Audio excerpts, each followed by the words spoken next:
I'm not a lawyer, but let me break down what went down on day 28 of Diddy's federal trial. The day kicked off with another timeline update. Homeland Security's agent who's currently testifying is officially the final witness of this trial. And here's the kicker. The defense has confirmed they won't be calling any witnesses of their own, so once this agent wraps up on Tuesday, the defense will submit a few more exhibits into evidence. Then on Wednesday, the judge and attorneys will meet for a charge conference, and by Thursday it's time for closing arguments. Now back to that agent. He took the stand again. And since he's a summary witness, a lot of what he's going over sounds like a repeat of stuff we've already heard throughout the case, but his testimony still matters, because the government is leaning on him hard to support the RICO charge, specifically the part accusing Diddy of using his staff and company funds to organize and pay for trips that were tied to illegal activity, particularly trafficking. One key example, the agent talked about a September 2023 trip Jane took to New York. You might remember Jane's earlier testimony. Diddy had invited her to NY, but she said after seeing him brag about being with another woman on a podcast, she got upset, told him she didn't want to go anymore, didn't want to be used, didn't want a hotel night.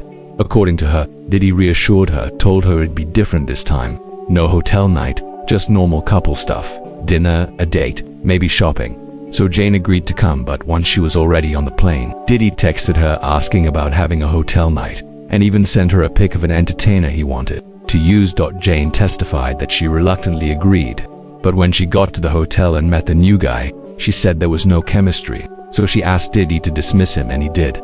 That's when the Homeland Security agent pulled up the receipts. He confirmed that Jane's flight and hotel were arranged by Diddy's travel manager and paid for with a Bad Boy Entertainment credit card. Then, regarding texts from that night, the agent cited messages where Diddy tells the entertainer when to show up, and later, after the guy had been sent home, an employee from the Cowboys for Angels site messaged Diddy, saying he still needed to pay $600.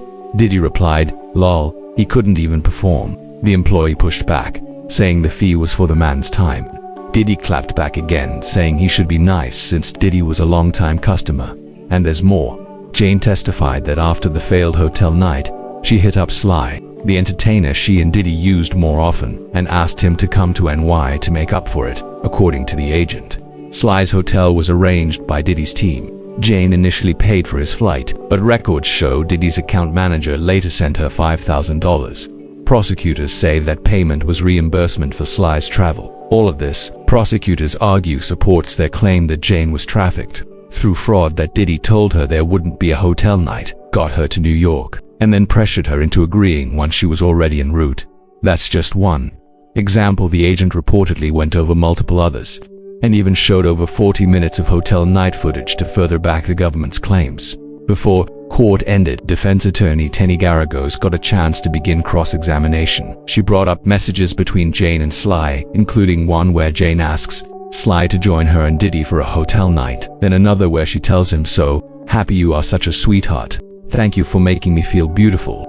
And in another text, she adds, "Getting flashbacks," with a drooling emoji. Cross-examination isn't finished. It'll continue on day 29. So far, prosecutors are using the messages and receipts to push the narrative that Jane was pressured and tricked. Meanwhile, the defense is showing messages to argue that Jane agreed to and even enjoyed these interactions. They're back tomorrow. Cross continues.